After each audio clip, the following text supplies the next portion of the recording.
Good evening, everybody. This is Patrick Milliken from the Poison and Bookstore, and I'm here with three old friends to celebrate the publication of this really remarkable new anthology called Speculative Los Angeles. And with me is Denise Hamilton, who edited the book and wrote a story, Dwayne Swarzinski, and Ben Winters. Welcome, everybody. It's great to have you all here. Great to be here. To be here. Yeah, the old formal intro, which I'm going to steal from the back of the book, and I may embellish a little bit. So Denise, Edgar Award finalist Denise Hamilton is the author of 7 crime novels and the editor of the best-selling anthology Los Angeles Noir, which includes the Edgar Award-winning short story The Golden Gopher by Susan Straight and Los Angeles Noir 2, the classics. She's a former Los Angeles Times journalist, a Fulbright scholar, a noir and sci-fi fantasy geek, and a proud LA native who refuses to speak only in English. I like that. You'll be very excited to hear, I'm going to ask her about this work in progress that I've heard about, a little rumor about. So excited to hear about a new novel. Let's see here. Dwayne Swarzinski is the 2-time Edgar Award nominated author of 10 novels, including Revolver, Canary, and the Seamus Award-winning Charlie Hardy series, many of which are in development for film and TV. Swierczynski has also written over 250 comic books, featuring The Punisher, Deadpool, Judge Dredd, and Godzilla, among other notable literary figures. A native Philadelphian, he now lives in LA with his family. And I also want to say, I think I first became aware of Dwayne's work with the book The Wheelman, which is an absolute noir, hard-boiled classic. As you know, as are so many of your books.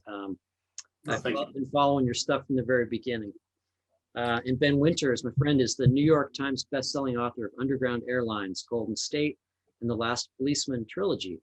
He has won the Edgar Award, the Philip K. Dick Award, and France's, I'm going to blow this, Grand Prix L'Imaginaire. Sorry, I'm such a grainer. Winters has also written books for young readers, numerous plays and musicals, and articles about books and culture for Slate, New York Times, among others. He lives in Los Angeles with his wife and 3 kids. And he has a new book coming out this year called The Quiet Boy. Very excited to hear a little bit more about that. But just to kind of kick this off. Yeah, she's got the Bless your heart. Thanks, and just to kind Awesome. of kick off the discussion, I was talking before we got started here about just the whole philosophy behind this series that's being launched. Denise, you were very early on in the Akashics Noir series. I think Los Angeles Noir was fairly early on in the run, wasn't it? 2008. I don't know when Brooklyn Noir came out, but somewhat early. Fairly early on, right? Yeah. And of course, you know, Johnny has blanketed the globe with his noir anthologies, and they're such wonderful, such wonderful books. And tell us a little bit about the idea behind Speculative Los Angeles and what the term speculative really means. Well, after doing Speculative, LA Noir 2, the classics, I was thinking, okay, what else? Because I just felt like there was something missing, not necessarily in the noir canon, but I just thought LA is such a strange, bizarre place. What else could we do? And dark fantasy, sci-fi, shapeshifter novels have always interested me. And so I kind of thought, okay, let's do like dark fantasy, sci-fi LA. And Akashic liked the idea a lot. So they're like, yeah, let's do it. And let's do it in the same format as the LA Noirs, because that worked really well. And if you're not familiar with those, it's like about 12 to 15 different stories by different authors. And each author picks a different neighborhood, a specific neighborhood to set the story in.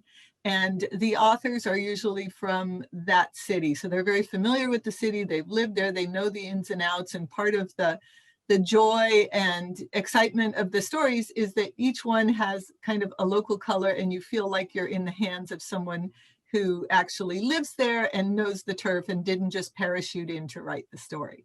So I was like, yeah, let's do that. And so we kind of batted around the idea of, okay, what's the umbrella title going to be? Is it going to be Weird LA? Is it going to be Fantasy and Sci-Fi LA? And, you know, it's such a broad, inclusive term. And so we tried to find the broadest title, which is speculative, which, you know, can include zombies and werewolves and, you know, urban myths and, you know, demons and anything else you can think of. It's interesting because, you know, LA, you know, again, we were talking before we got started, it is such a unique place in so many ways. And I've always thought of LA, you know, it's one of those cities where the ghosts of the past are never really far from you, you know, no matter where you go. You know, there's the jacaranda trees and, you know, just the ghosts are coming up through the sidewalk, it seems like, everywhere you turn. And it also has this really interesting occult underbelly to it. You know, I've always found that interesting. And some of the stories go into that, you know, especially yours, Dwayne. Sort of, yeah, I guess so. By default. Yeah. Although I think Stephen Blackmore's story takes the prize as far as like great, you know, classic occult LA is like. I mean, some of these things I've read about LA history, it's like shocking. Like, wow, they did that here. No wonder the place is damned. You know, of course, that makes sense. Right.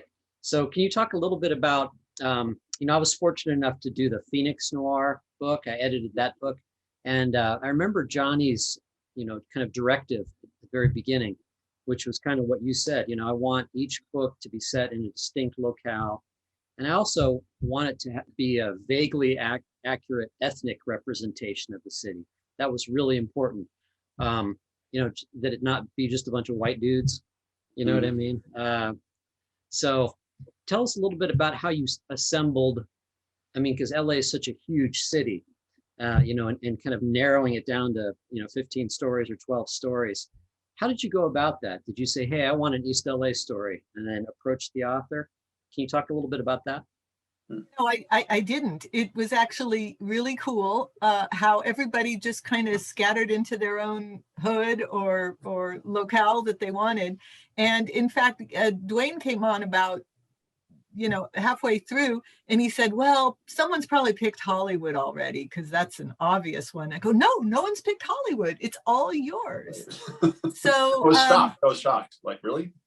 Well, because you know what, we also, I think that these, you know, LA authors know that there have been so many stories written about Hollywood that unless you have some really fresh take, which both you guys did, and actually yours is more like, Ben, yours is more like Culver City, but, you know, like Alex Espinosa said, oh, I want to write about El Sereno, which is like this hot new Latino neighborhood east of downtown.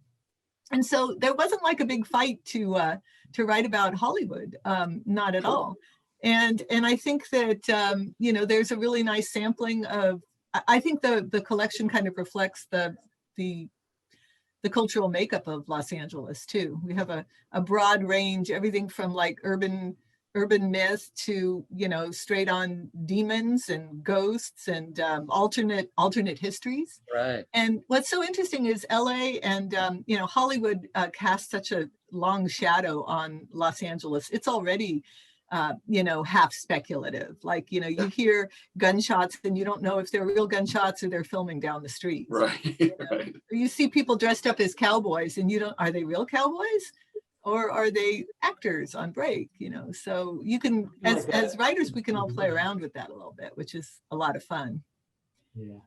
And the industry, the company town is about the creation of alternate realities, which makes it a really fun, weird, special place to live, you know? And like, although having said that, part of what I like about the anthology is that before I moved here, I think the entertainment business in Hollywood, the sort of Hollywood part of LA loomed very large, you know, in my imagination of what the city was all about. And it's been really delightful to live here and discover all these different neighborhoods and all these different industries and people who have just no connection to this insane business. You know, it's like Hollywood is such a small part, in fact, of the city's cultural life. It's really, people don't really, I think, necessarily understand that. In the same way that you go to New York City and be like, well, it's all about Times Square or whatever. It's like, well, yeah, that's like a tiny sliver, but for people who actually live there, you don't even want to go there. You know, it isn't even like part of your So true. The other thing is you can dip in and out of different realities. Like one day you can be a vampire, and then the next day you can be a fairy, and then, you know, the next day you can be an alien.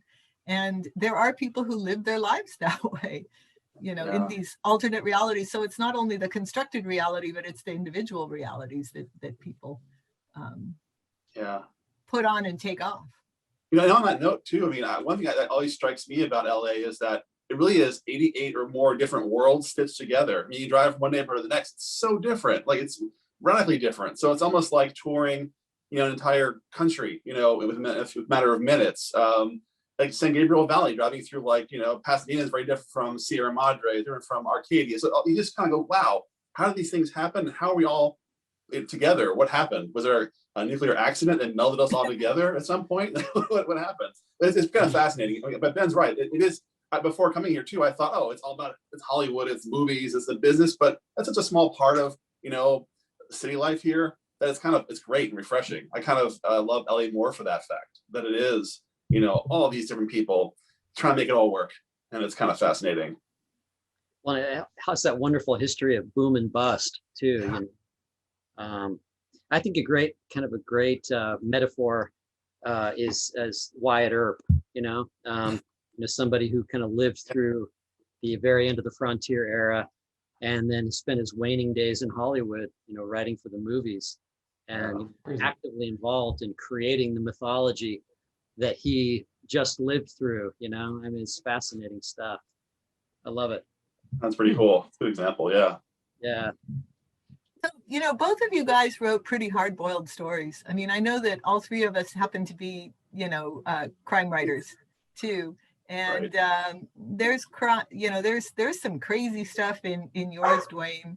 I really got like the pop horror sci-fi kind of element in your story. What made you decide to go that route? What's funny is I remember I looked it up today because I was curious, where I had an idea journal where I kind of keep track of where ideas come from. And I traced it back to like early, and not too long after we met for coffee to discuss the idea. Our former president said something dumb, which is like every day, but this is like especially dumb. And I was so angry. I'm like, God, what if all of us just concentrate really hard? Maybe his head will explode. That'd be awesome, you know, right? And I just thought, ooh, wait, that's a cool, maybe it's a novel. So it's funny. My notes said it was like, I was thinking about calling it Democracy, you know, or a horror story, or Will of the People, you know, that kind of idea that, okay, if we all get together and really exercise our will, heads will roll. Then I thought, okay, but in terms of LA, you know, what also strikes me here is that everyone has a YouTube channel. Everyone has, you know, their social media platform. Everyone's famous, essentially. Everyone's famous. What if you didn't want to be famous? What if you are being famous means you are a target for anonymous people who could kill you and like make your head explode? So that's kind of where it started. I think a lot of like reaction to the current events, but also LA itself. You know, it really is. You can't not meet someone who doesn't have some kind of platform. It seems like, even though it's a real town, but everyone, that's kind of our reality. So I think it'd be fun to turn it on its head and see what happens if no one wanted to be famous. You know, there's something very Max Headroom. When I read your story, it was like, there was something very like, I don't know if Max, well, he's pop, he's schlock, he's right. You know, cyberpunk or whatever, but there was something very, you could tell that you have absorbed a lot of like horror and like those 50s sci-fi crazy movies and all of that. And, you know, I love how you brought all that to bear on the story. I spent way too much time at the New Beverly when it was open, the cinema, the movie theater, and they show a lot of just great, you know, weird movies.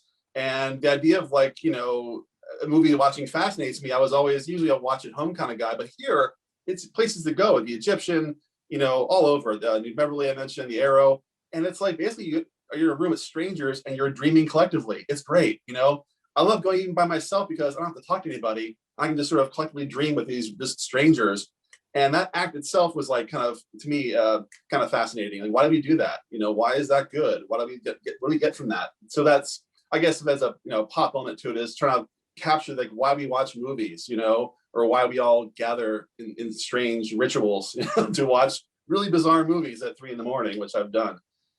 Also, like, why do we care about these celebrities, the movie stars themselves? I found it really interesting in your story, just the idea of like, it's beyond just like, I like this story, and it's sort of like, why do I give a shit about this famous person? Like, why do we become obsessed? And like, Hollywood's been about that from the beginning too, that like, you know, the movie studios, and like, that was very consciously like, we're going to create stars, and then people are going to pay money to see these individuals, and then we're going to care about their private lives.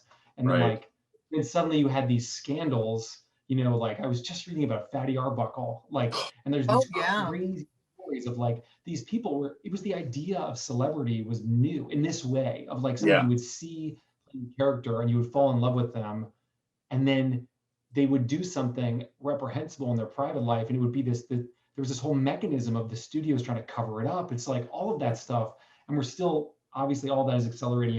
I think that's part of what is so cool about your story is like, it's like, what if that just keeps accelerating, the obsession with celebrity and like the celebrities trying to not be known anymore. I don't know, I loved it for that reason. Oh, thank you, man. Concentrating so hard they make someone's head explode. It's great. It's like Abby Hoffman from like the end, you know, because like the whole deal about they're going to concentrate so much they levitate the Pentagon. It's like that. Exactly. Yes. And it has the nexus of Musso and Franks too. All together. Yeah. I couldn't resist. I mean, the whole corridor is like between, you know, Highland and Lange. All that stuff fascinates me. You know, there's the Egyptian theater, there's Musso and Frank, which I, you know, one of my very first times there, I was taken by a fellow writer, Terrell Langford. It was almost like your initiation. Oh, you come to LA, have a martini at Musso's. That's your like, you're welcome. You know, here's your speeding ticket. You know, it was kind of cool. So that place still lives large in my imagination. And I kind of, it's been a year now, obviously, since we've been anywhere, but I miss those places so much. And I'm an introvert. I hate being outside. So it says a lot that I'm missing, you know, all these places. You just miss the martinis, right? Yeah, probably, yeah. It's hard to just, no one's sitting at home making themselves a martini. Maybe somebody is. It seems like a lot of work.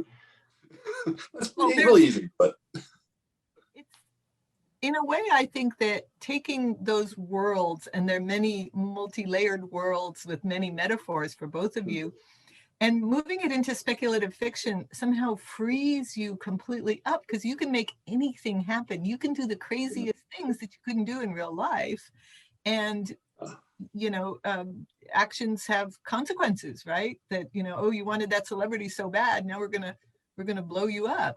And, you know, your character, Ben, you know, you seem, we've never met in real life, although I hope we can rectify that once everyone's vaccinated and have a drink at Musso and Frank's or somewhere. But you seem like such a nice guy, but what a villain, you know, you created.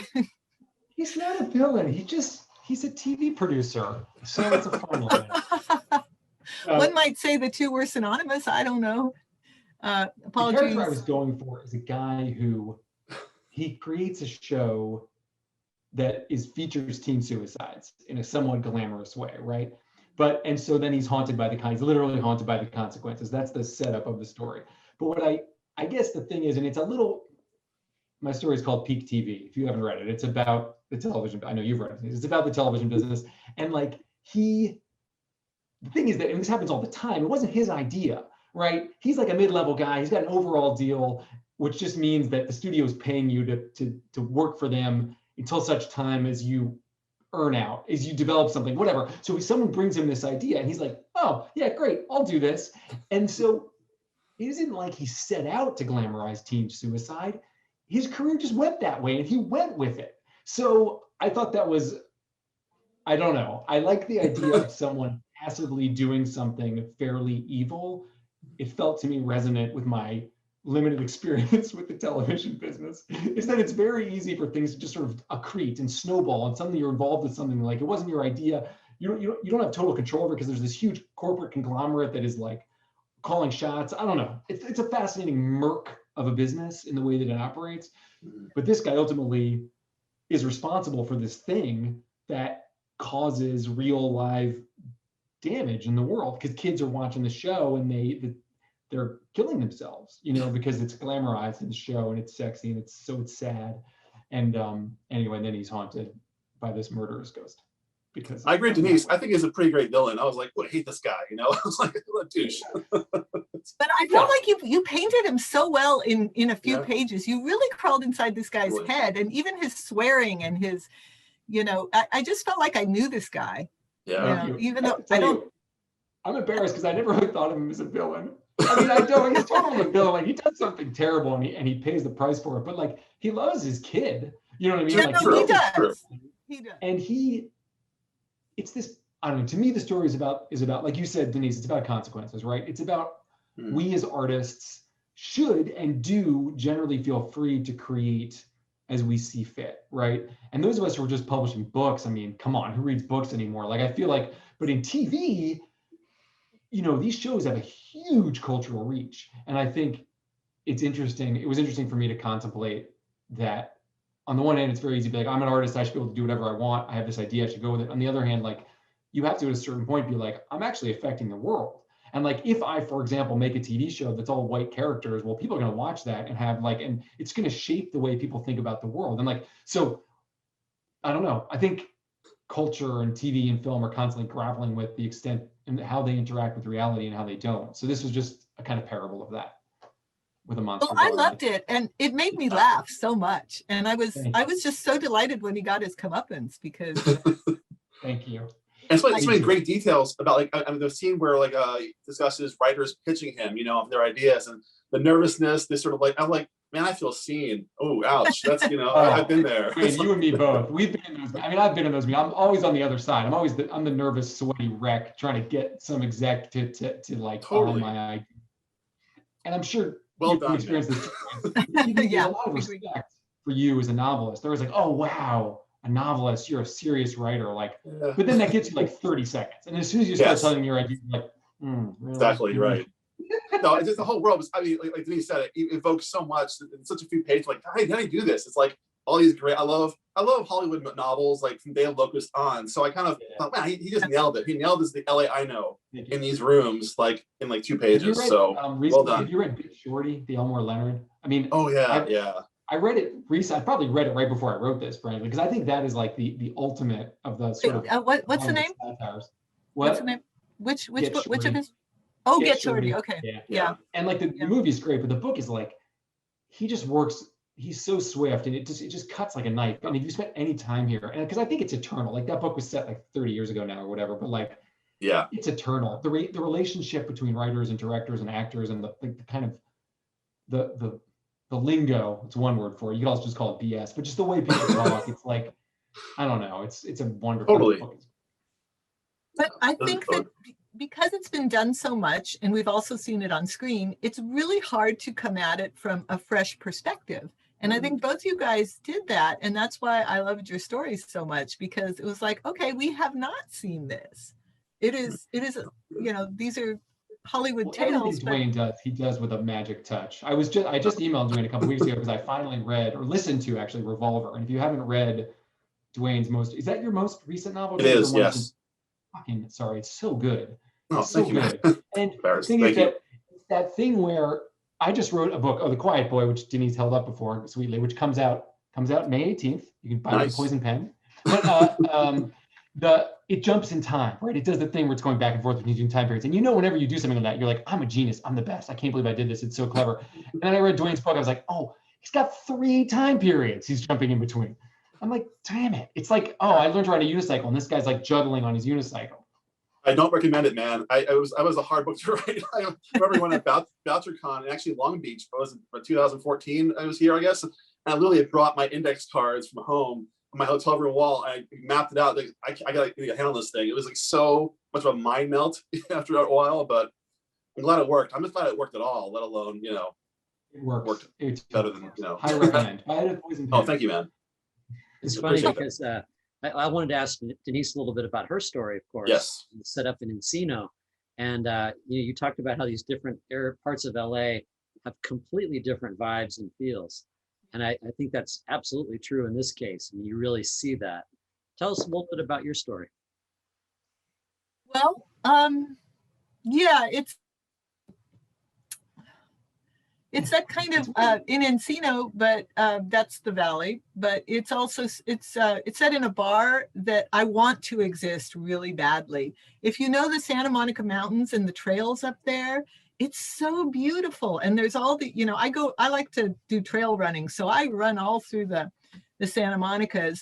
And I just thought, wouldn't it be cool if there was like a bar that had been there forever and was really hard to get to, like you couldn't drive to, you had to hike to it. And it was kind of built into the mountain, and it was kind of this secret thing. And, you know, it had been there since time immemorial, which meant there were people from time immemorial who were there. And I always think about the history of this place and how when I grew up here, when I was in 4th grade and we did California history, we learned about the wonderful Spanish missions and the padres, the benevolent padres, and how they took care of the Indians. You know, they didn't even have names; they were just the Indians. And then you find out later, oh, actually they enslaved the Indians, and oh, actually there was genocide, and oh, and the Spanish soldiers raped all the women and killed them and the men, and you know, it's a bloody genocide. It's the story of America, but we really don't learn that history. And it's to the point where, like, if you like the Native Americans from the area around Mission San Gabriel or Mission San Francisco, for a long time they weren't even known by their own names. They were known as the Gabrieleños or the Fernandeños. And I just thought that was just so hauntingly awful that even their identity had been stripped from them, you know. So anyway, I just was always thinking about that, and Me Too was happening, and I just kind of put it all together. And it's set, you know, the day after Halloween, Dia de los Muertos, and weird stuff is happening in that bar. You guys know much about, I mean, LA is so packed with interesting stuff, but do you know much about the whole Chavez Ravine story? Yes. I found that really interesting, and sort of getting into some of the same subject matter that you're talking about. You guys know all about that, how a little bit, yeah. Yeah, I got that wonderful book of photographs the guy took in Chavez Ravine. And Greg Newmark, I think his name was. Oh, right. Yeah, and it's a book of photos, and he took them in like the 30s and 40s and 50s, I think, before the communities were destroyed. And yes, that's another haunting. It's around where Dodger Stadium is today, and the people who lived there, they were like, you know, kind of these enclaves, little bungalows and things that were mainly Latino. There were 3 different communities there, and city basically came in through eminent domain and took all the land and basically said, oh, we're going to build better houses for you, or we're going to put you in these nice high rises with, you know, running water and electricity and everything. And then they just screwed these people. And some of them, the sheriffs had to come and drag them out because they didn't want to leave. But it was like the city wanted to build Dodger Stadium. So every time I go there and every time I run around there and, you know, see a Dodger game, those places haunt me, and the history, the hidden history. Well, Ry Cooder has that, you know, that thematic album, you know, about Chavez Ravine, and it's. I know I'm sorry to take us off topic here, but it's just one of those endless LA stories that is very telling. Yeah, and your story is great. I mean, as far as it's the entire world you evoke, and you were one of the few kind of backward looking, like, where do we come from? Whose land was this? I kind of thought, because at first, like, oh, this is a cool, like, mysterious hike to the woods story. I'm like, oh wait, this is huge. It expanded beautifully. It was like, wow, okay. It's like a Neil Gaiman kind of thing, where it was like, you know, these sort of characters out of time, out of space, and they're kind of, you know, our secret past. You know, I'm flubbing this, but it's wonderful. It was really great. I kind of wish for a longer book, you know, using that same world. What can you give us kind of, you know, it's funny with short stories, you don't want to say too much because you don't want to spoil them, but there's some really wonderful surprises in this book, and the approaches that all the different writers took it's funny when you were assembling the book, you know, did you create, it's almost like creating the ultimate mixtape in a way. You're guiding somebody through an experience through these different pieces. And it's important to get them the order right, you know. Was that a challenge? Was that fun? Challenge, and it was fun. And I love your analogy about the mixtape because, of course, young people won't know what we're talking about, right? With a mixtape, because that dates us. Oh, But sure. Right. but at any rate, yes, because I mean, curate is such an overused word. I don't want to use that word. I like the idea of putting together a mixtape, but it's a mixtape about LA weirdness and alternate realities and alternate history and demons and social, dystopia. And I was so glad that it kind of shook out that way, because I didn't know what people were going to turn in before they turned them in. And so you get a story about these giant, like, mecha, monsters, these robots battling it out on a landfill in La Puente. Love that.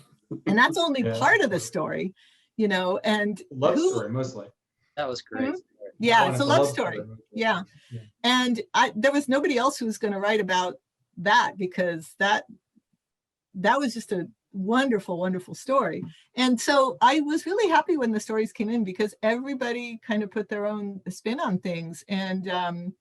And I know I've mentioned Alex Espinosa before. He doesn't really, this is his first speculative fiction, really, but he was so angry about ICE and the separation of families that he just was, I think he wrote it in a frenzy, and it just poured out of him. And it was so haunting. It's a changeling story about a 21st century changeling and a kid who comes back from being separated from his mom in ICE custody, and he's a toddler. He barely speaks. He's so little, and the mom says, "This is not my child. It looks like her child. It's all the ID is correct, but a mom knows, right? Or does she? That is this her child or not?" So I love the way some people just tore the stories out of the headlines, and then again, the cool thing about writing speculative fiction is you can do anything you want. You can go into 25 dimensions, move backward and forward in time and play 12-dimensional chess or whatever you want to do. So yeah, I was really lucky because everyone was just so professional. Everyone turned their stories in on time, and then it was just a matter of assembling the puzzle pieces. What's going to fit where. It was fun. That's the most crazy thing I've heard from this whole anthology, that everybody turned their stories in on time. I find that the most alternate reality piece of the whole thing. That's true. That never happens. Guys are all professionals. That's why I picked you. Well, and it was great to see, a story from Luis Rodriguez, because that always running, what a classic, modern classic. And Amy Bender, who else is in the book? You have some great pieces. Yeah, Luis Rodriguez, when I knew he was going to write future dystopia, because it's already here, and what was really interesting was that these stories were being written during the Me Too movement, during Black Lives Matter, during the Trump administration. It was a very grim, violent, depressing time where you did feel you were already in a dystopia, kind of. And so I'm not surprised that Luis Rodriguez, who's, kind of an activist, and, he's been around since the 60s and seen so many things happen in LA, his hometown. So it was so wonderful to have this band of rebels in the Angeles National Forest fighting against a fascist corporate state that had taken over LA after the big one hit. So he got every dystopia, and the only thing he didn't get in was a tsunami. And I liked in your story, Denise, I liked how you referenced Los Lobos, who are, the quintessential Los Angeles band, really, in my opinion. That whole East LA. And, I think David Hidalgo is just a national treasure, The whole band is, and they haven't gone Hollywood. They're very down home, and I've talked to them and I've hung out with them. in other places, you know, where they were playing, and they're just wonderful. And yeah, they should be even better known than they are. I think they are pretty well known, but that My song just seemed perfect for the, Yeah. you know, I was thinking Absolutely. we should do a soundtrack. Everybody should like come up with a song Oh, for yeah. their story. And we should yeah. like do a little mixtape. That's That'd be a fun cool. part of these anthologies, is putting together something like that. We did one for the highway kind, and that was a blast. I actually used a Whittier Boulevard by The Midnighters, which is a great, you know, East LA car culture kind of Yeah. tune. So that was a blast. So Ben, for your story, Ben, Who Let the Dogs Out? What would you go for? What's your song? Or Float On? Or I'm not sure. No, that's good. I'll take it. There's a He Let the Dogs Out. Let's talk a little bit just about LA right now, because it really is going through a fascinating, and I'm speaking from Phoenix here, so I'm at a remove, but I try to follow what's going on, and you know, it's a shape-shifting town, and right now it's kind of in the process of putting on a new skin, it seems. Yeah. Last time I was out there was pre-pandemic, but you know, it was great to see all these wonderful old Art Deco theaters, you know, in downtown that were, you know, probably Spanish language church fronts for the last 40 years. And the La Fonda Theater being brought back to its glory, you know, all these different old things happening. And lots of new, I don't know, I don't really have a question, just impressions about LA and what's happening right now in the city. Jeez. I mean, right now it's Big weird question. because everything's shut down. You know, and I think there's a weirdness in terms of movies in particular, of like what's going to happen. I think there's a big question about what happens to live, not live, but rather to, you know, to feature films in all of these movie theaters, because I think there's a lot of pressure on the theater chains from the studios. They don't want to give them the theatrical window anymore. They want to release everything directly, which is going to change the culture of movie going, which in turn is going to change a lot about LA. So I think that in terms of my like tiny little view on how the entertainment business is changing, I think it's a pretty interesting thing that's happening right now. During the pandemic, I think it was Warner Brothers was the first one to be like, we're going to stop, you know, releasing movies direct, you know, letting theaters show things. We're going to let things go directly to HBO Max, and the theater chains were aghast, you know, because but on the other hand, people's lives are changing, you know, and even before the pandemic, people were more inclined to stay home. So I just think it's an interesting thing that's happening. I don't have a strong opinion about it, but it's interesting. Yeah. It also feels you know, people without homes, and it's getting worse because of the pandemic. It just feels like it's my really God. out of control, and like no one, you know, I kind of feel like there's answers, but no one wants to pull a trigger to help solve the problem. Like, you know, federal money to, you know, put people in hotel rooms that they're asked for the money. So it's like, who's stopping this from happening? You know, who's not helping solve the problem? That's really disturbing, and you just see it. I mean, I don't go out very much because of, you know, pandemic stuff, but you know, I do a lot of walking, a lot of driving, you know, around.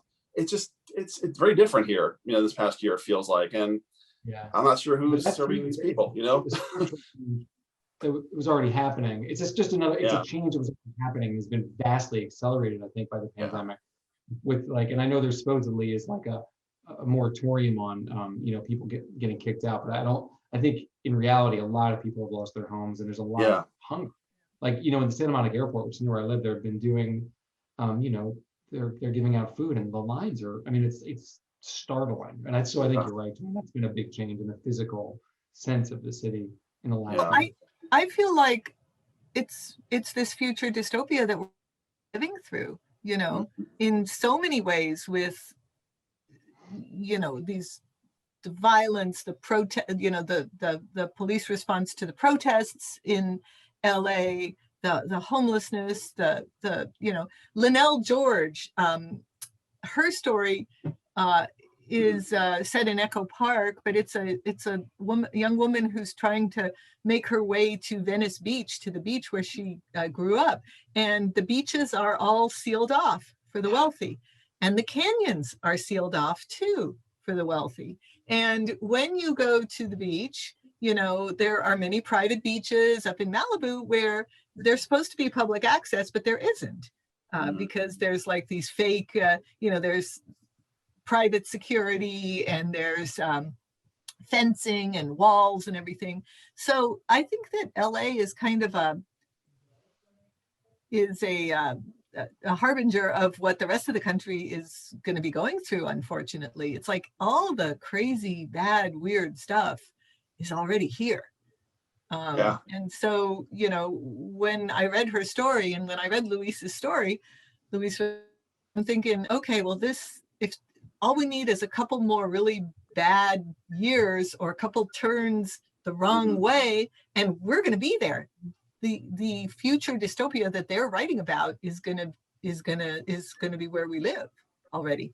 And I also think, I haven't really been out much this past year. I think that when everybody starts going out, it's going to be crazy. I think it's going to be like, Blade Runner in the streets with just people just, out crowding and going to bars and people wearing masks too, maybe still. I just feel bad about all my friends that are musicians, I'm sure we all know plenty of them. And I'm just craving live music, for God's sake. I'd love to go out and see a band play, Yeah. Something primal that, speaks to all of us. Yeah, absolutely. Yeah.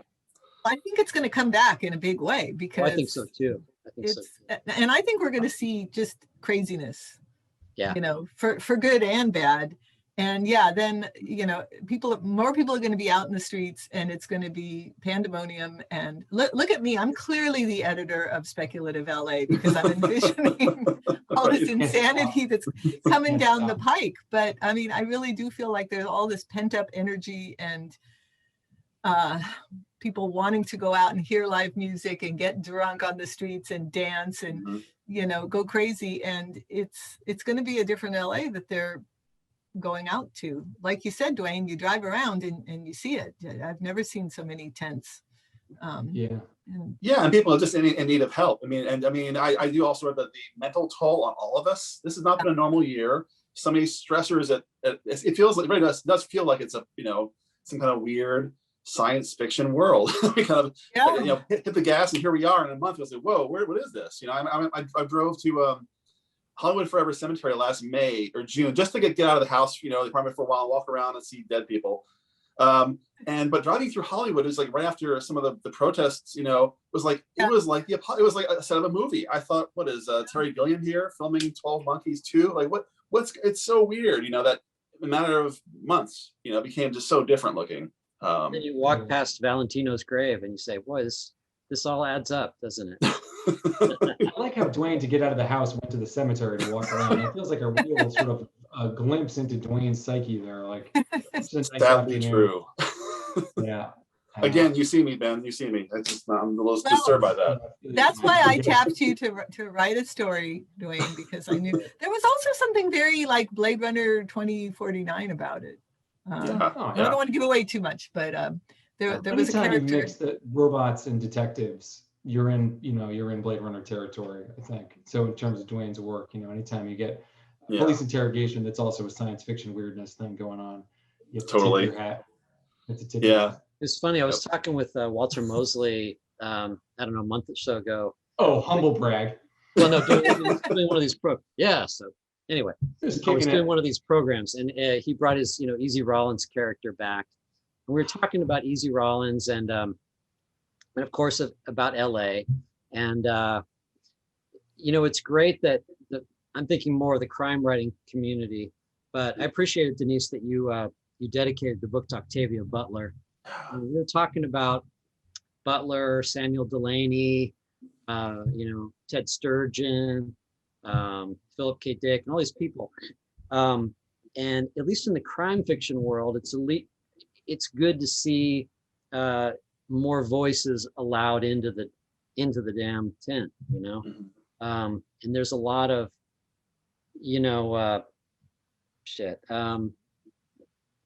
Mosley was so groundbreaking in that he showed us the LA that we hadn't seen before. Yeah, right. Although Chester Himes was also writing about that in the late 40s. Oh yeah, no, I love Himes too. Was he writing about LA though? Nah, he's all. He has a novel set in LA. Does he? Does he?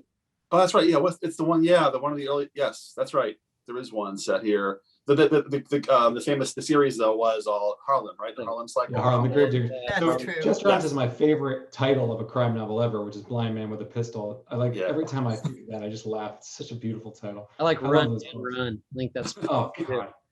Yeah, And he does figure Mosley in a lot of ways, just in terms of the style, but also what Mosley does so beautifully is like so much of the conflict comes from the character's psyche around the specific issues of what it's like to be a Black person in LA at that time. right. So it's like he's like the point of view is very specific to the African American experience, especially like Rollins comes from Houston, right? Like he fights in the war and then he ends up in LA, and like all of that experience, like you said, Patrick, it's like no one else is going to write that, and that's exactly why you want diversity. It isn't in the name of diversity. It's because like all these people having experiences that are good for crime fiction. Like that makes a good protagonist, you know? Well, and I think you can say the same thing about speculative fiction, which for a very long time was an even more white, more male genre than crime fiction. And, you know, Octavia Butler. Yeah. Well, it wasn't that they weren't writing. It was that I think publishing was not allowing those voices to be heard. And what's really great now is that there's tons of speculative fiction from new voices. And Akashic is actually publishing a lot of those books. If you look at their catalog, they've got one by Cortia Newland called A River in Time. And Rivers Solomon has a second book out. That's not an Akashic book, but their first one was. And so and then like N.K. Jemisin, have you read N.K. Jemisin? Oh, I just read The Fifth Gate recently, which I had never read. It's amazing. That Broken Earth, Shattered Earth trilogy, that is just amazing. And then I don't know how to pronounce his first name, Shixin Liu. Oh yeah, Three Body Problem. Love. Yes. Yeah. Yes, that stuff is, and you know, that's all set in China. Well, it starts there at least. Most of it. My wife is obsessed with those books. They're great. My kids, my two older kids have read that. I haven't read it yet, but they're both like, it's astonishing. It's so great. And they're doing it for HBO. Crown guys are doing it. They're doing the Three Body Problem for HBO. Oh, really? Oh, that's cool. Oh, nice. Well, I mean, that's the last I heard. You know how development goes, but supposedly that's they're doing. It's going to be hard because there's so much. But I guess what I'm saying is Game of Thrones, so they figured it out. Yeah, that's true. That's true. But you know what I'm saying is, it's so refreshing to read those novels from those perspectives and those cultural and racial perspectives, because we needed them so much, you know. Yeah. And so it's great. And I know there has been some pushback and there's been a lot of ugliness, but I just think that it's super important. And there's a really good book of short stories, if you just want to kind of like dip in and out, called A People's Future of the United States. Is that John Joseph Adams who did that one? Him and somebody else. I have the book over there. I forget who right now. But those are incredible authors. I think there's 25 stories, and that book after they buy this book. Absolutely. You mean this book then? This book right here. And they should buy the Poison Pen. Then go buy this book. And that one also. Put that on your list too. That isn't out yet, but you should put it on your list. Anyway, but you know, it's like we talk about our book and our stories, and I think it's good to put it also in perspective that we're not writing in a vacuum. That I also think there's a huge interest in speculative fiction today, and you know, the party's just getting bigger, and I think people perhaps after a year of pandemic are really hungry for escapist fiction. I know I am, and I don't mean to escape like, you know, to the Middle Ages or something. I just mean, gosh, sometimes I wish that this were not my reality. Not so much since January, but you know, the last 4 years were really tough. And you just think, I'm living in a dystopic novel and I don't want to be here. And what about the alternate timelines? You know, William Gibson does that so well. With The Peripheral and those. But I do think there's a lot. I know that we're speaking at an event at a mystery bookstore, Poison Pen, but I do think there's a lot of crossover between crime fiction and I was going to ask speculative fiction. Yeah. There's Cujo. It's Cujo. Yeah, that's to me, that's kind of interesting that the word speculative kind of does cover a lot. It covers, science fiction, fantasy, horror. Even to me, like, crime and mystery is sort of that. This is a spectrum there, right? And it all bleeds together. And I think readers and audiences today are much more open to it. Where 20 years ago, it still felt like very, very much categories. What kind of book is that? I remember my first novel.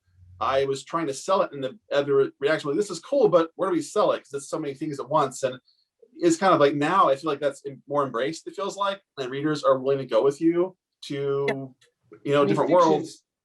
It's all speculative. That's the whole point. Yeah, right. Speculation. What if a guy followed a whale around because he was obsessed with the whale? Like, that is a pure speculation, right? And like, what if an asteroid was going to hit the Earth and the guy's still trying to solve mysteries? What a great idea! But like the National Book Award, I was just won by Charlie Yu for his book Interior Chinatown, which is totally. It's a weird blend of a true Hollywood story and like an imaginative parable thing. It's totally in the realm of fantasy science fiction, although it's also very literary. Like, I think the world is just like, I think the literary world is very open, just like a sort of sloshing around of category in a way that is, I think, pretty healthy. And certainly for me and for both of you guys, Denise and Dwayne, as people who write somewhat on the borderline between categories, it's exciting. I think, like, I like the idea that my books, like The Quiet Boy, for example, which comes out May 18th, like, that it's both it's a mystery novel, but it's also a kind of weird science fiction novel, and like, it doesn't matter. You don't have to be like it's one or the other. It's just is what it is. The boundaries are definitely blurring, I think. Yeah. I love the definition. For me, it's like, how do you define speculative or any of these categories? Like imaginative. Like, you put a lot of cool imagination and world building, or even in our world, it's still like world building of what this thing is. What is this system you're looking at? What is this neighborhood? That to me is like what I'm drawn to. If I hear reviews that say this writer is, brings new ideas and like a lot of that imagination, I'm like, I'll try it. I'll go there. What I don't want is safe by the numbers. What often they call literary fiction to me is often means like, oh, it's very safe. It's very much like, suburban guy has a breakdown, and I don't know. It just feels very much like, to me, I almost like have this reaction to literary fiction is like, oh, no, thank you. I want monsters and zombies and clowns. That's what I want. Do you notice? Totally, but like, literary fiction can be good if it. Oh yeah, of course, but journey. But I think a lot of times literary fiction gives people an excuse to be quite timid in the reach of where the story can go. It's like, well, it's a suburban story, so it has to stay here. Like, but yeah.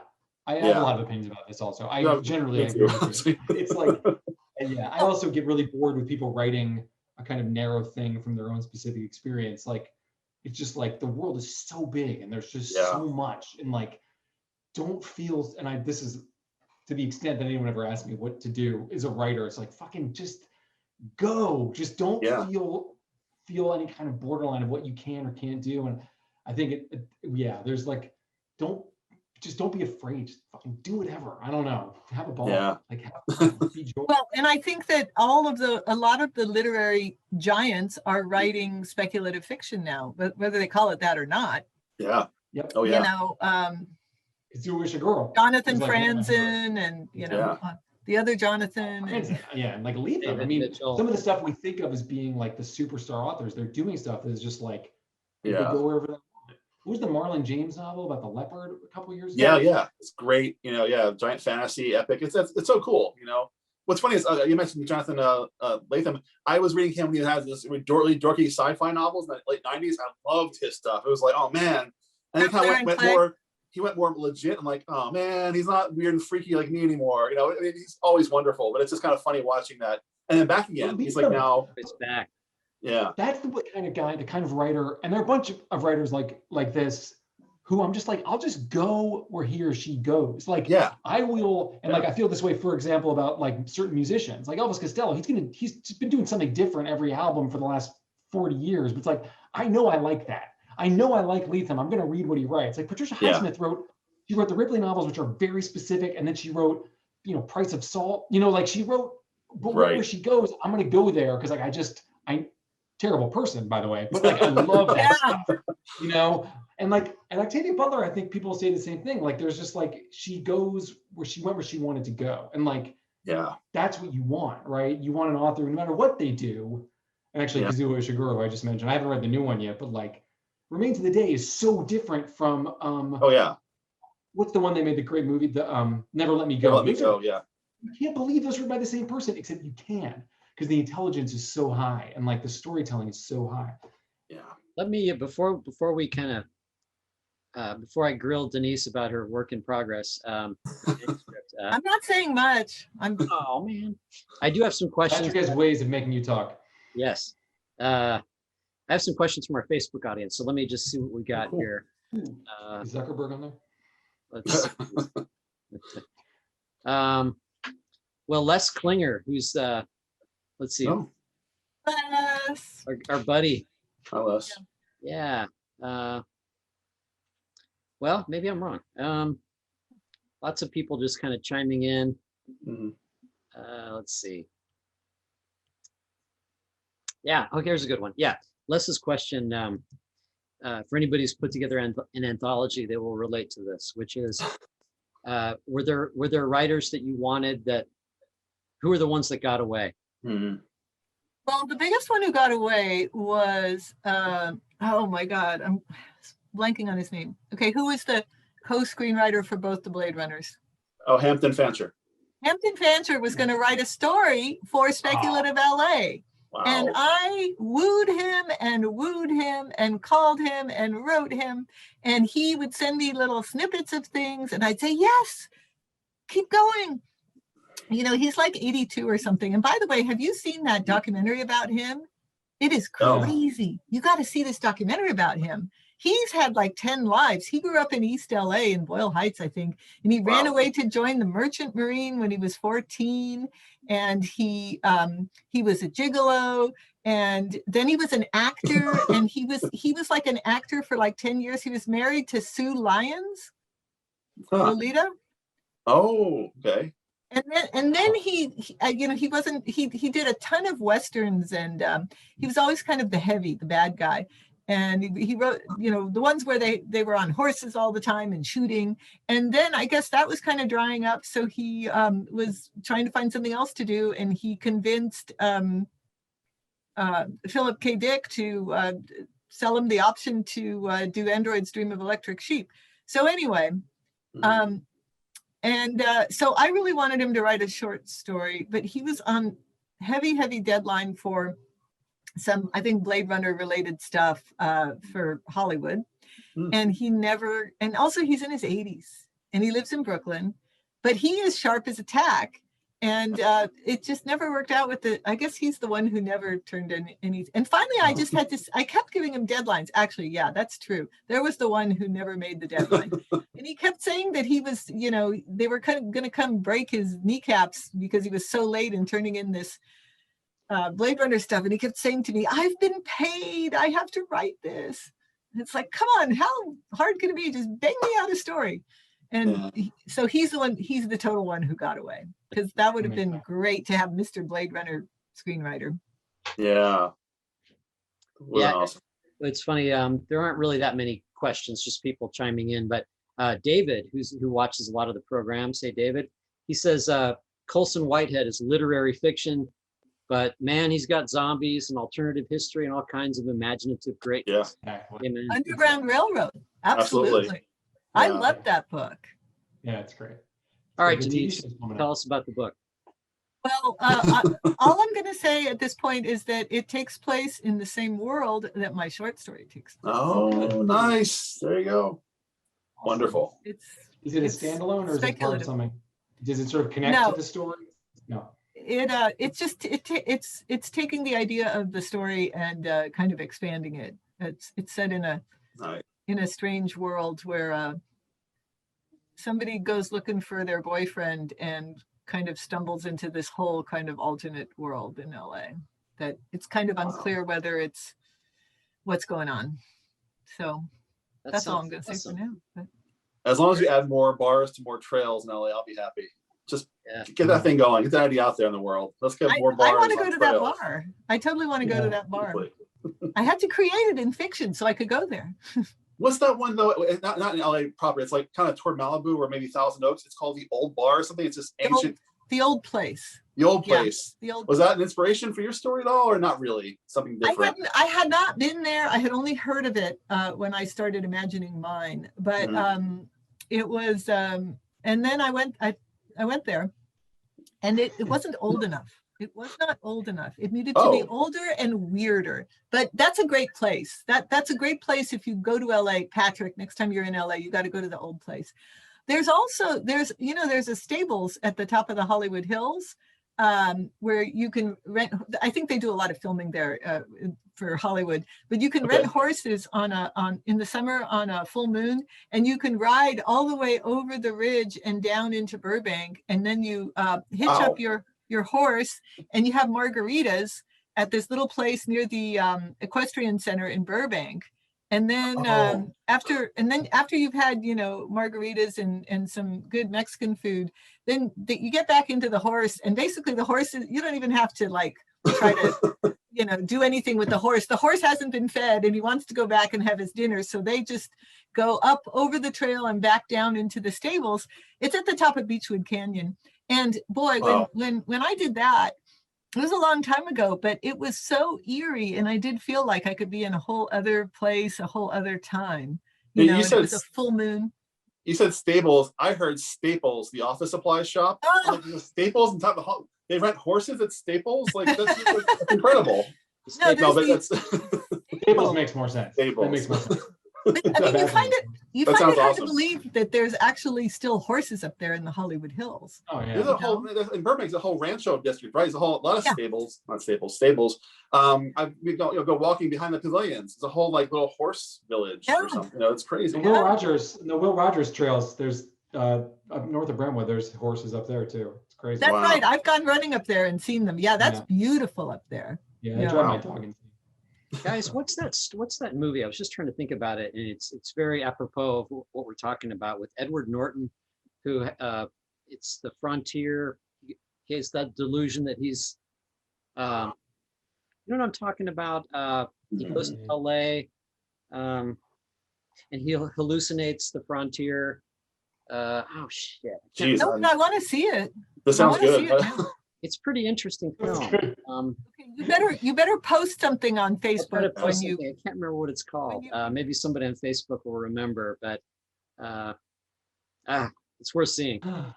But maybe it's one of those Mandela effect things, where only Patrick has seen this movie and the rest of us in the reality have not seen it. Doesn't exist, but only Patrick has seen this Edward Norton movie. I don't see very many movies either, too. Anyway, but we'll digress. But what time is it? I guess we're running. Time to. Does anybody have an LA novel that they really love, that they think is underappreciated, that they'd like to throw into the mix? Can anybody think of one? I mean, there's plenty of them, but geez, there's some. I mean, my mind's going through my bookshelf behind me, literally, like the sheet in my bookshelf. I have my LA collection. I'm always bad at this. I always dry up when I'm put on the spot about books. I can't think of anything. Well, I'll just say Octavia Butler's Parable of the Sower.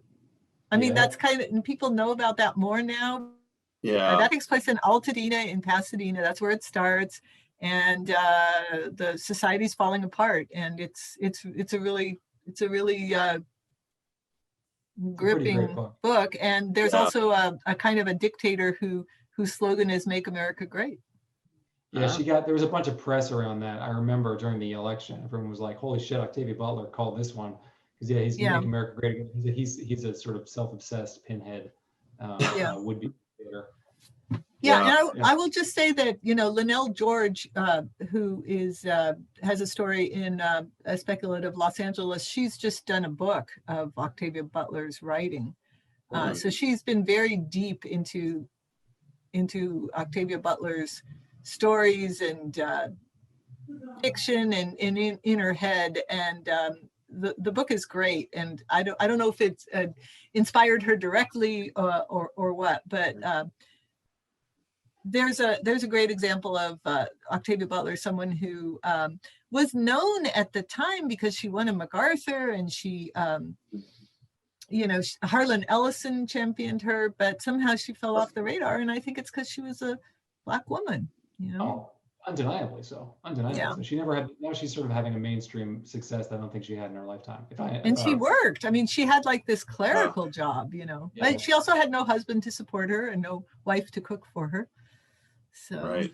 yeah. I dug the Lisa Morton story. I was trying to think who wrote the Los Feliz story.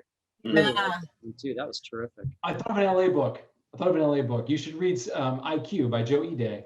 Oh, yeah. My pal Joe Ide. He's Yeah. great. And I think there are he's written like 3 or 4 of those books of this. I'm shaking my head because the first one came out when I had a book out, but since then he's written like 9 times more books than I have. He's crazy. But those books are great, and they're set in LA. They're great private eye books. Yeah. Yeah. Recently, I recently read Newton Thornburg's To Live and Die in California from '73. It's set in Santa Barbara mostly, but to me, it's like the whole Southern California guy from out in the Midwest. His son died mysteriously. Comes out to figure out what happened. It's sad, but a really powerful story. That to me, it was like, yeah, just What's incredible. To Live and Die in California. You wrote Cutter and Bone. Cutter and Bone was Fantastic. his also. He got quite a few really wonderful books. There's one I haven't read yet. Valhalla is an LA post-apocalyptic story that he wrote. I want to say in the early '80s that I've not read yet, but I'm eager to check it out. That'll be for Speculative Los Angeles, the classics. That's a great idea, by the Yeah. way. There's a lot of cool stuff. We did If that we're with expanding to Southern California, I'm going to say you got to do the Kinsey Millhone novels because they're basically set in Santa Barbara. Yeah, The yeah, the Alphabet novels, those are it's a fictionalized Santa Barbara, but those are great. absolutely. Down in the Valley is the name of the movie. Down in the Valley, jeez. Jay Kinney saved me, my buddy. That's it. It's worth seeing. I'm going to submit, and it's not that it's getting some attention now, but Dorothy B. Hughes is In a Lonely Place, Oh yeah, a remarkable fantastic. LA novel.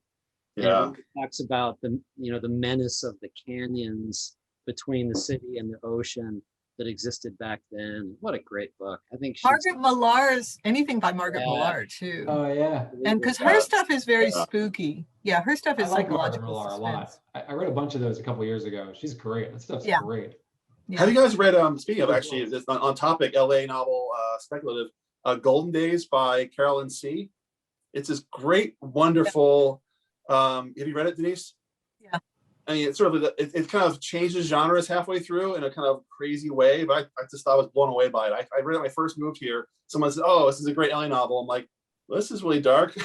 Sort of, it really did have knock me out, but that's a great one. I recommend. Isn't that Lisa C's mama? Yes. Yeah. Yes. And her memoir, Oh. her memoir is memoir. fantastic too. Yeah, I read that too. It's wonderful. Dreaming, I think it's called, or something like Dreaming or something similar. Really good. Did you guys read Your House Will Pay by Steph Chaw? Oh, not yet. That's a great recent LA novel. Excellent. She's great. Yeah. I thought There you go. Ivy Pacota's book, These Women. Yeah.